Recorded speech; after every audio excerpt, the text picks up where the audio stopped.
If you are new to my channel, do subscribe it and make sure to hit the bell icon so that you would not miss any of my upcoming videos. Hello dear students, welcome to the second part of hydrogen. So बच्चों, आज की वीडियो में हम लोग पढ़ेंगे about laboratory preparation of hydrogen and industrial भी हम लोग इसमें कवर कर लेंगे। पार्ट 1 ऑलरेडी कंप्लीट हो चुका है, उसमें प्रिपरेशन ऑफ हाइड्रोजन कंप्लीट हो गया है। बहुत इंपॉर्टेंट है बच्चों ये जो चैप्टर है आप लोगों के लिए, क्योंकि यही चीज़ आप लोग क्लास 9 में भी पढ़ोगे। तो अभी से क्या है ना, मैं आप लोगों को बहुत सारी चीज़ें उसी हिसाब से पढ़ा रही हूँ जो आपको आगे चलकर काम आएगी। ठीक है, मतलब क्लास 9 में भी काम आएगी। और बच्चों, वीडियो स्टार्ट करने से पहले मैं आप लोगों को मैथ्स मास्टरी के बारे में बता दूं। अभी तक बहुत बच्चे इस कोर्स को ले चुके हैं, परचेस कर चुके हैं, वो लोग एनरोल करे हैं ताकि उनका मैथ स्ट्रांग हो। एंड मुझसे वो लोग अपना डाउट्स भी क्लियर कर रहे हैं, मुझे फीडबैक भी बहुत अच्छा मिल रहा है, उन लोगों को बहुत अच्छी तरह से समझ में आ रहा है। बच्चों, अगर आप भी चाहते हो कि आपका मैथ स्ट्रांग हो, अगर आप भी चाह रहे हो कि आप भी इसमें एनरोल करो, तो you can enrol into Maths Mastery through the link which you can get from the description box. Now without wasting any time, let's get started with the video. Okay बच्चों, देखो अभी हम लोग पढ़ेंगे लेबोरेटरी प्रिपरेशन ऑफ हाइड्रोजन, मतलब lab में hydrogen gas को कैसे बनाया जाता है। तो सामने में आपको दो इक्वेशन दिख रहा है, इसी तरीके से लैब में हम हाइड्रोजन गैस को बनाते हैं। ठीक है, जैसे कि आपको जिंक तो दिख रहा है, जिंक के साथ अब दोनों इक्वेशन तो आप लोग अभी तक देख लिए होंगे। दोनों केस में जिंक है और जिंक के साथ अलग अलग एसिड है, तो या तो अपन ये तरीके से बना सकते हैं या फिर ये तरीके से, दोनों में से कोई भी तरीका है। ठीक है, अगर हम लोग पहला तरीका करते हैं लैब में, रिएक्टेंट क्या क्या होगा, तो रिएक्टेंट्स क्या होते हैं बच्चों हाइड्रोजन गैस को प्रिपेयर करने के लैब में? जिंक, जो कि आप लोग सिर्फ जिंक मत बोलना, ग्रैन्युलेटेड जिंक बोलना, और साथ में डाइल्यूट या तो सल्फ्यूरिक एसिड या फिर हाइड्रोक्लोरिक एसिड। तो क्वेश्चन आता है कि name the reactants used in the laboratory preparation of hydrogen, तो आप लोग वहाँ पर लिखोगे granulated zinc and dilute sulphuric और हाइड्रोक्लोरिक एसिड। ये दो चीज़ को यूज़ करके हम लोग लैब में हाइड्रोजन गैस बना सकते हैं। जब हम लोग जिंक को ट्रीट करवाएंगे डाइल्यूट हाइड्रोक्लोरिक एसिड के साथ बच्चों, तो हम लोगों को ना हाइड्रोजन गैस देखो मिल रहा है। यहाँ डिस्प्लेसमेंट रिएक्शन हो रहा है, जिंक क्या करेगा, हाइड्रोजन को डिस्प्लेस कर देगा, निकाल देगा, फ्री कर देगा, और उसके जगह में जाके उसका जगह ऑक्यूपाई कर लेगा। तो हम लोग को वहाँ एक सॉल्ट मिल रहा है ZnCl2, that means zinc chloride, और साथ में हम लोग को मिलता है hydrogen gas. So similarly HCl के जगह पे हम लोग डाइल्यूट सल्फ्यूरिक एसिड भी यूज़ कर सकते हैं। अगर डाइल्यूट सल्फ्यूरिक एसिड यूज़ करेंगे तो यहाँ पर जिंक क्या करेगा, हाइड्रोजन से ज़्यादा एक्टिव है, तो वो उसको यहाँ से फ्री आउट कर देगा, रिप्लेस कर देगा, हाइड्रोजन गैस यहाँ पर इवॉल्व हो जाएगा एंड एक और सॉल्ट मिलेगा, that is zinc sulphate. Okay, ये इसका लैब बेस्ड डायग्राम है। अलग अलग बुक में अलग हिसाब से डायग्राम रहता है, मतलब यहाँ पर मैं एकदम फ्लैट बॉटम वाला फ्लास्क बनाई हूँ, किसी किसी की बुक में यहाँ पर राउंड बॉटम फ्लास्क होगा, जो भी होगा आप लोग देख लीजिएगा। सो लैब में हम लोग इस टाइप से हाइड्रोजन गैस को प्रिपेयर कर सकते हैं। सो यहाँ पर इस अपैरेटस में dilute acid as well as granulated zinc लिया जाएगा। सो ग्रैन्युलेटेड जिंक एक्चुअल में होता क्या है, फर्स्ट टाइम वर्ड सुनते होंगे। ग्रैन्युलेटेड जिंक जिंक ही होता है, बट ये जिंक प्योर जिंक नहीं होता। हम लोग इस रिएक्शन में प्योर जिंक भी नहीं ले सकते। इफ़ प्योर जिंक लेंगे तो रिएक्शन बहुत स्लो हो जाएगा, इसलिए हम लोग यहाँ पर ग्रैन्युलेटेड जिंक लेते हैं। ग्रैन्युलेटेड जिंक में कुछ इम्प्योरिटीज़ होते हैं, जैसे कि कॉपर, और वो कॉपर यहाँ पर एक्ट करता है लाइक अ कैटलिस्ट। कैटलिस्ट का काम सबको पता है, इट इंक्रीजेज और it may decrease the speed of reaction, but इस केस में ये जो कैटलिस्ट होगा, जो कॉपर यहाँ इम्प्योरिटी है, वो रिएक्शन का स्पीड को बढ़ा देगा। सो ये क्वेश्चन आता है कि हम लोग लेबोरेटरी प्रिपरेशन में ग्रैन्युलेटेड जिंक क्यों प्रिफर करते हैं, तो इसका रीज़न यही है कि इसमें कॉपर होता है which is here present as impurity and here it acts as a catalyst, जो कि यहाँ पर रिएक्शन का रेट को बढ़ा देता है। तो ये बहुत इंपॉर्टेंट है। ओके, सो यहाँ पर इस डायग्राम में देखोगे, सो यहाँ पर ग्रैन्युलेटेड जिंक लिया गया है, बहुत सारे पीसेस हम लोग डाल देंगे। देन इसको बोलते हैं थिसल फनल, ये जो आप लोगों को दिख रहा है लंबा सा, दिस इज थिसल फनल। इससे हम लोग क्या करेंगे, एसिड डालेंगे। अगर डाइल्यूट HCl लेंगे तो वो ऐड करेंगे, अगर डाइल्यूट सल्फ्यूरिक एसिड हम लोग को यूज़ करना है तो वो हम लोग इसी के थ्रू ऐड करेंगे। सो यहाँ पर एसिड एंड ये ग्रैन्युलेटेड जिंक, यहाँ पर रिएक्शन देखो, एसिड एंड ग्रैन्युलेटेड जिंक दोनों रिएक्ट कर रहे हैं, तो वो यहाँ पर इस टाइप से रिएक्ट करते हैं। जब वो लोग रिएक्ट करेंगे तो हम लोग को मिलेगा zinc chloride as well as hydrogen gas. तो जिंक क्लोराइड तो यहीं पर रह जाएगा, इसी में ही रिएक्शन में अंदर में वो सॉल्ट है वो घुल जाएगा, बट साथ पे हम लोग को जो हाइड्रोजन गैस मिलेगा बच्चों, साथ में हम लोग को जो हाइड्रोजन गैस मिलेगा वो हाइड्रोजन गैस यहाँ पर ये एक अलग सा डिलीवरी ट्यूब जैसा दिख रहा है जो बैंड शेप में है, यहाँ से वो एंटर करेगा और ये अपैरेटस के बाहर वो निकलेगा। यहाँ से वो हाइड्रोजन गैस क्या करेगा, एंटर करेगा इस फ्लास्क तो नहीं बोलना चाहिए, इस ट्यूब में, बैंड ट्यूब में। यहाँ से वो जाके यहाँ पर ये बीहीफ सेल्फ है, इसको बोलते हैं बीहीफ सेल्फ। बीहीफ सेल्फ में वो एंटर करेगा। नाउ ये जो बीहीफ सेल्फ है हम लोग उसको पानी में रखें, दैट मीन्स यहाँ पर हाइड्रोजन गैस वाटर में जाएगा। वाटर के थ्रू हम लोग को ऊपर में ये जो जार इन्वर्ट करके रखें उल्टा सा, ये जार में हम लोग को यहाँ मिलेगा। अब इसका हम लोग रीज़न पढ़ेंगे किसको क्यों हम लोग लिए हैं। तो सबसे पहले यहाँ पर ये जो थिसल फनल है इसमें हम लोग को ध्यान देना है कि थिसल फनल का जो लोअर एंड है वो एसिड के अंदर इमर्स होके रहना चाहिए। ये एसिड है, एसिड के अंदर में देखो थिसल फनल का जो लोअर एंड है वो एसिड में डीप है, एसिड में वो एकदम मतलब अंदर में एकदम घुसा हुआ है।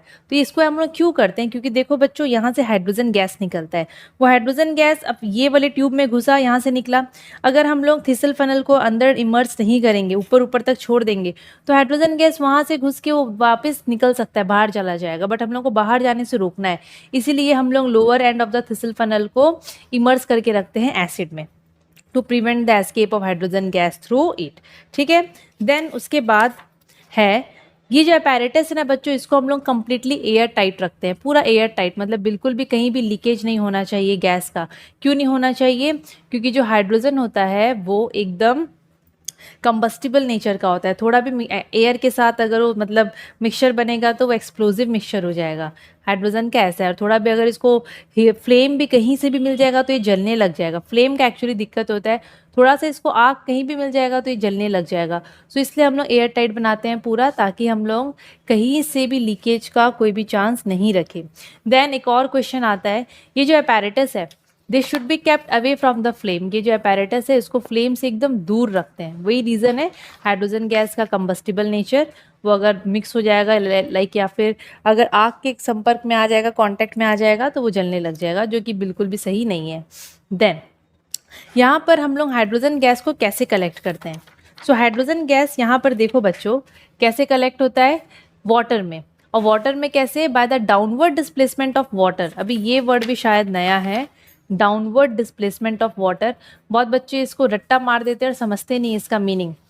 देखो डाउनवर्ड डिस्प्लेसमेंट क्या होता है, डाउनवर्ड का मतलब होता है नीचे की तरफ। यहाँ पर हाइड्रोजन क्या करेगा, वाटर को डाउनवर्ड डिस्प्लेस कर देगा, मतलब पानी को नीचे छोड़ देगा और खुद ऊपर चला जाएगा। डाउनवर्ड डिस्प्लेसमेंट ऑफ वाटर, नीचे की तरफ पानी रह जाएगा और हाइड्रोजन गैस उसको छोड़ के ऊपर की तरफ डिस्प्लेस हो जाएगा। So hydrogen gas is collected by the downward displacement of water, ये बहुत इंपॉर्टेंट है। देन सेकेंड चीज़ ये क्वेश्चन आता है कि हम लोग हाइड्रोजन गैस को वाटर में ही कलेक्ट क्यों करते हैं, एयर में क्यों कलेक्ट करते हैं, क्यों हम लोग इस टाइप से यहाँ पर अरेंजमेंट करें, क्यों हम लोग वाटर के थ्रू उसको कलेक्ट कर रहे हैं। तो रीज़न ये है, दो रीज़न है इसका।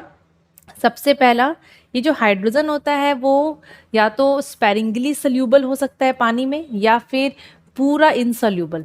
अच्छा, किसी किसी के बुक में लिखा रहेगा स्पैरिंगली सल्यूबल, स्पैरिंगली का मतलब होता है एकदम स्लाइटली सल्यूबल, बहुत कम। और किसी किसी की बुक में लिखा रहेगा पूरा इनसल्यूबल, टोटली इनसल्यूबल। तो आपके बुक के हिसाब से आप लोग करना, लेकिन ऐसे देखोगे तो वो स्पैरिंगली कहलाता है, थोड़ा हल्का सा वो डिजॉल्व हो जाता है, बट वो ना के बराबर है। तो पहला रीज़न तो ये है कि ये पानी में घुलता नहीं है, पानी में डिजॉल्व नहीं होता, तभी हम लोग आराम से पानी में इसको कलेक्ट कर सकते हैं। और दूसरा रीज़न ये है कि ये एयर में करेंगे तो एक्सप्लोसिव मिक्सचर बना देगा, जो कि दिक्कत होगा। तो ये दो हम लोग का रीज़न है कि हम लोग हाइड्रोजन गैस को वाटर में कलेक्ट करते हैं, ये बहुत इंपॉर्टेंट है। Then test for hydrogen, hydrogen का टेस्ट कैसे करेंगे कि ये जो गैस निकला है वो हाइड्रोजन गैस है। सो बच्चों, अगर हम लोग एक बर्निंग स्प्लिंटर लेके आएंगे नियर द गैस और near the mouth of the gas, जैसे कि यहाँ पर क्या होता है, जब हाइड्रोजन गैस कलेक्ट हो जाता है ना, तो उसको हम लोग अलग टाइप से सेट करके एक बर्निंग कुछ भी जलता हुआ स्प्लिंटर को, या फिर माचिस जला के, या फिर कुछ भी उसके पास लेके आते हैं। तो क्या होता है ना, वहाँ पर वो पॉप साउंड से बर्न करता है, एकदम जोर से एक पॉप साउंड होता है। अगर पॉप साउंड हुआ मतलब that gas is none other than hydrogen gas. Hydrogen gas के अलावा कोई भी दूसरा गैस पॉप साउंड के लाइक पॉप साउंड प्रोड्यूस करके नहीं चलता है। तो एग्जाम में क्वेश्चन आता है, वाइवा में भी पूछते हैं कि name a gas which Burns with a pop sound. तो जहाँ पर पॉप आप लोग सुनोगे वहाँ पर हाइड्रोजन गैस ही रहेगा। Clear? Then next, industrial preparation of hydrogen gas, laboratory preparation complete हो गया है, उसमें रिएक्टेंट्स क्या है, प्रोडक्ट्स क्या है पूछता है। अरेंजमेंट आप लोग देख लीजिएगा, टीचर अगर बोलेंगे एग्जाम में अगर डायग्राम आएगा तो प्रैक्टिस कर लेना, अदरवाइज बनाने नहीं आता है, डायग्राम बेस्ड क्वेश्चन आ सकता है। ओके, सो अभी है industrial preparation of hydrogen gas. So बच्चों अभी इंडस्ट्री में तो स्मॉल अमाउंट में हाइड्रोजन गैस बनाएंगे नहीं, लैब में हम लोग क्या है ना स्मॉल अमाउंट में प्रिपेयर करते हैं, बट इंडस्ट्री में बल्क में प्रिपेयर होता है, तो वहाँ पर हम लोग लेबोरेटरी मेथड को यूज़ नहीं कर सकते हैं। तो वहाँ के लिए दो अलग अलग मेथड होते हैं, पहला है Bose process, second one is electrolysis. तो इंडस्ट्रियल प्रिपरेशन में ये दो मेथड है, अगर आप लोग लेबोरेटरी का लिख के आ जाओगे तो वो रॉन्ग हो जाएगा, एकदम मिस्टेक हो जाएगा। सो इंडस्ट्रियल प्रिपरेशन में हम लोग पढ़ेंगे सबसे पहले बोस प्रोसेस। तो देखो बोस प्रोसेस में क्या है। सो बोस डेफिनेटली एक केमिस्ट था जो कि ये तरीके से वो हाइड्रोजन गैस प्रिपेयर किया था, सो अब उसके नाम से ये प्रोसेस का नाम पड़ गया। ओके, सो ये जो बोस प्रोसेस है इसमें बच्चों 3 से 4 स्टेप होता है। अब किसी किसी के बुक में 4 स्टेप दिया रहेगा, लास्ट का स्टेप को डिवाइड कर देता है, और यहाँ पर 3 स्टेप दिया है। और अगर आप लोग क्लास 9 का देखोगे तो वहाँ पर जो कॉन्साइज है उसमें ये लास्ट स्टेप को 2 सब स्टेप्स में डिवाइड कर दिया है। ठीक है, तो आप हम लोग देखेंगे कि पहला स्टेप बोस प्रोसेस में क्या होता है कि जब इंडस्ट्री में हाइड्रोजन गैस बनाया जाता है through Bose process, so first step क्या होता है। फर्स्ट स्टेप होता है बच्चों प्रोडक्शन ऑफ वाटर गैस, या फिर आप लोग बोल सकते हो फॉर्मेशन ऑफ वाटर गैस। देखो वाटर गैस कैसे बनाते हैं, वाटर गैस बना के ही ये प्रोसेस स्टार्ट होगा, और कोई दूसरा तरीका नहीं है। ठीक है, सो वाटर गैस या फिर आप लोग बोल सकते हो जो फर्स्ट स्टेप है बोस प्रोसेस का, उस पर सबसे पहले क्या करते हैं, एकदम गरम गरम कोक को लेते हैं। कोक क्या होता है ना, कोक एक ऐसा चीज़ होता है जिसमें सबसे ज़्यादा कार्बन का कंटेंट होता है। सो कोक लिए कार्बन ही है वो, ठीक है, बहुत ज़्यादा कार्बन होता है, उसको ट्रीट करते हैं, उसको रिएक्ट करवाते हैं स्टीम के साथ। और टेम्परेचर देख रहे हो स्टीम का 1000 डिग्री सेल्सियस, मतलब बहुत बहुत ज़्यादा टेम्परेचर है। तो कोक को स्टीम के साथ हीट मतलब रिएक्ट करवाते हैं। टेम्परेचर ध्यान रखना, इसको लिखना मत भूलना, 1000 डिग्री सेल्सियस। तो जब कोक और स्टीम एक दूसरे के साथ कांटेक्ट में आते हैं, रिएक्ट करते हैं, तो वो लोग मिल के बनाते हैं एक गैस जिसका नाम है वाटर गैस। तो यहाँ पर कार्बन एंड ऑक्सीजन मिल के बनेंगे कार्बन मोनोऑक्साइड प्लस ये हाइड्रोजन, इन दोनों का कॉम्बिनेशन को बोलते हैं वाटर गैस। और एक चीज़ बता दूँ, इक्वल वॉल्यूम होता है, CO के सामने में कोई नंबर नहीं है, दैट मीन्स 1, हाइड्रोजन के सामने में कोई नंबर नहीं है, दैट मीन्स 1, तो दोनों का इक्वल वॉल्यूम है। Equal volume of carbon monoxide and hydrogen gas को हम लोग बोलते हैं वाटर गैस। और जब ये रिएक्शन होगा ना तो टेम्परेचर थोड़ा डाउन हो जाएगा, दैट मीन्स अब टेम्परेचर कहाँ का डाउन होगा, आप लोग जिस कंटेनर में कर रहे हो वहाँ का टेम्परेचर डाउन हो जाएगा उसका, दैट मीन्स ये एंडोथर्मिक रिएक्शन है, ये हीट को एब्जॉर्ब करता है, ये एंडोथर्मिक रिएक्शन है। ठीक है, सेकंड स्टेप क्या होता है, सेकंड स्टेप में ना हाइड्रोजन को थोड़ा सेपरेट करते हैं। कैसे, सेकंड स्टेप में ये जो वाटर गैस है, यही वाटर गैस को लेंगे और इसको थोड़ा एक्सेस स्टीम के साथ रिएक्ट करवाएंगे।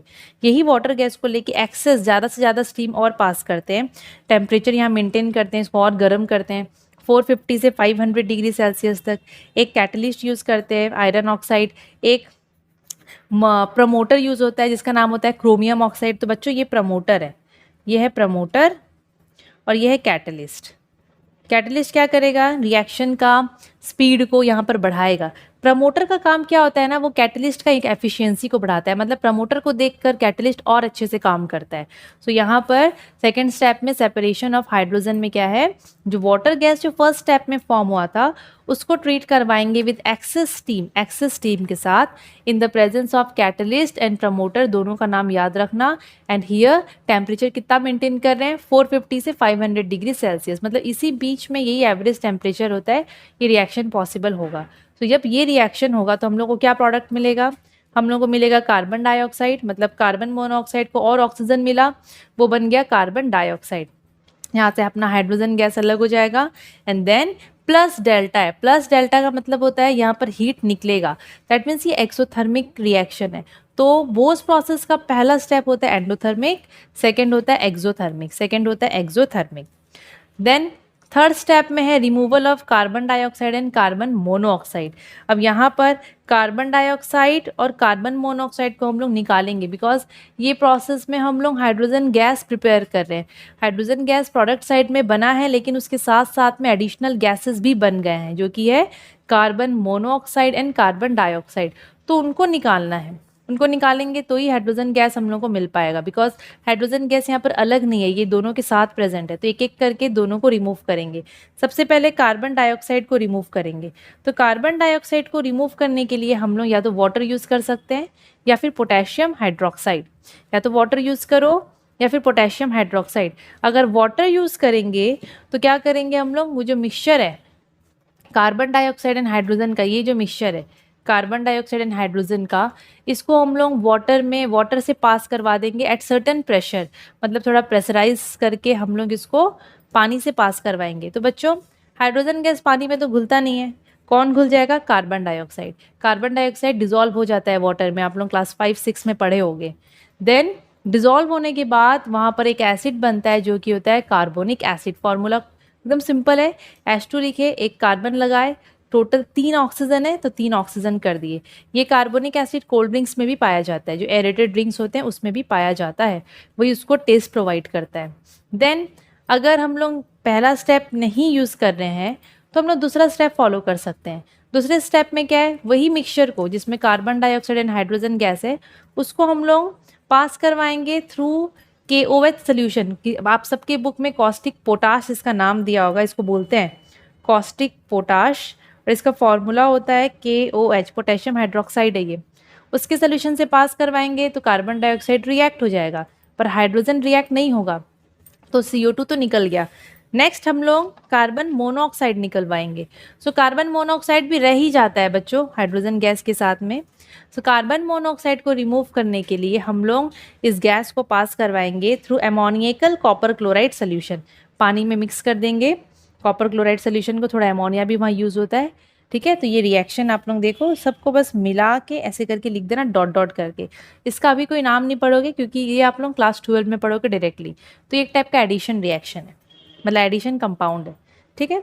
तो बच्चों बोस प्रोसेस हो गया। तो बोस प्रोसेस में हम लोग हाइड्रोजन गैस ऐसे ऑब्टेन कर सकते हैं और फिर जो भी एक्स्ट्रा गैसेस बने थे उसको हम लोग निकाल सकते हैं। Then electrolysis. इलेक्ट्रोलिसिस भी एक तरीका है, आप लोग ऑलरेडी पढ़ चुके हो, जिसमें हम लोग यहाँ पर पानी को यूज़ कर रहे हैं। पानी से ही हम लोग हाइड्रोजन गैस को ऑब्टेन कर सकते हैं, साथ में एक्स्ट्रा ऑक्सीजन गैस भी हम लोग को मिल सकता है। और यहाँ पर ऐसे कोई कन्फ्यूज़न नहीं रहता है दोनों मिक्स होके रहेंगे, नहीं, अलग अलग जगह में दोनों मिलते हैं, ठीक है। तो यहाँ पर सिंपल वाटर को नहीं ले सकते, एसिडिफाइड वाटर लेंगे। डिस्टिल्ड वाटर भी ले सकते नहीं हो। डिस्टिल्ड वाटर इसलिए ले सकते नहीं है क्योंकि उसमें आयंस नहीं रहते हैं, तो वो कंडक्ट करेगा ही नहीं, समझ में आया। तभी तो उसको इन्वर्टर में और कार का उसमें यूज़ करते हैं, कार बोल रही हूँ, हाँ बेसिकली इन्वर्टर्स में यूज़ करते हैं उसको हम लोग, ठीक है। अब देखो, तो एसिडिफाइड वाटर क्या होता है, वाटर जिसमें थोड़ा सा एसिड प्रेजेंट हो, और हर कोई एसिड नहीं डाल सकते हैं, बेसिकली डाइल्यूट सल्फ्यूरिक एसिड ही उसमें हम लोग यूज़ कर सकते हैं। तो water with small amount of dilute sulphuric acid को हम लोग बोलते हैं एसिडिफाइड या फिर एसिड्यूलेटेड वाटर। करंट जब हम लोग इसमें पास करेंगे तो वो वहाँ पर टूटेगा, मतलब वहाँ पर डिसोसिएशन रिएक्शन होगा और हम लोग को hydrogen gas and oxygen gas मिल जाएगा। इस टाइप का अपैरेटस सेट होता है बच्चों। इलेक्ट्रोलिटिक सेल होता है, 2 ठो मेटल के प्लेट्स लगे रहते हैं जिसको हम लोग इलेक्ट्रोड बोलते हैं, एक और फिर दोनों को बैटरी से कनेक्ट करते हैं। तो बैटरी में प्लस माइनस होता है, तो बैटरी का प्लस साइड से हम लोग जो इलेक्ट्रोड को कनेक्ट करेंगे उसमें आ जाएगा प्लस चार्ज, एंड बैटरी का नेगेटिव साइड से जो इलेक्ट्रोड को, ये मेटल का तार, मेटल का प्लेट को कनेक्ट करेंगे तार से, उसमें आ जाएगा नेगेटिव, ठीक है, नेगेटिव चार्ज। प्लस वाले इलेक्ट्रोड को बोलते हैं एनोड, माइनस वाले को बोलते हैं कैथोड। ये यहाँ पर कनेक्शन हो गया, ऑन कर देंगे, करंट पास होगा, अंदर में पानी है, पानी टूटेगा, पानी के साथ में थोड़ा एसिड भी था, सल्फ्यूरिक एसिड, वो लोग टूटेंगे। तो पानी देखो मैं यहाँ पर ऐसे लिख रही हूँ, H2O है, वो टूट के देगा H+ एंड OH-, ऐसे आयंस बनेंगे, समझ में आया। तो ये जो H+ है बच्चों, प्लस वाला हमेशा माइनस वाला के पास मतलब अट्रैक्ट होता है, तो ये जो प्लस वाला है वो ये माइनस वाले के पास जाएगा, यहाँ पर जाएगा H+, और वहाँ पर वो कुछ रिएक्शंस होंगे जो आप हायर क्लासेस में पढ़ोगे, यहाँ से हाइड्रोजन गैस हमको मिल जाएगा। OH वाला जो है वो प्लस की तरफ जाएगा, कुछ रिएक्शंस होंगे और यहाँ से हम लोग को ऑक्सीजन गैस मिल जाएगा। क्लियर। तो हाइड्रोजन हम लोग को कैथोड में मिलेगा, ऑक्सीजन हम लोग को एनोड में मिलेगा। तो आप लोगों का सेकंड पार्ट हम लोग बच्चों यही करते हैं, जिसमें इंडस्ट्रियल प्रिपरेशन हम लोग पढ़े। इलेक्ट्रोलिसिस के बारे में ज़्यादा नहीं है, ठीक है। सेकंड पार्ट यहीं एंड कर देते हैं। थर्ड पार्ट में हम लोग प्रॉपर्टीज़ के बारे में पढ़ लेंगे। प्रॉपर्टीज़ ये और कुछ कुछ चीज़ें हैं, 3 से 4 पार्ट तो इसका बन ही जाएगा। अगर वीडियो अच्छा लगा होगा तो लाइक शेयर सब्सक्राइब ज़रूर से कर दीजिएगा। Thank you.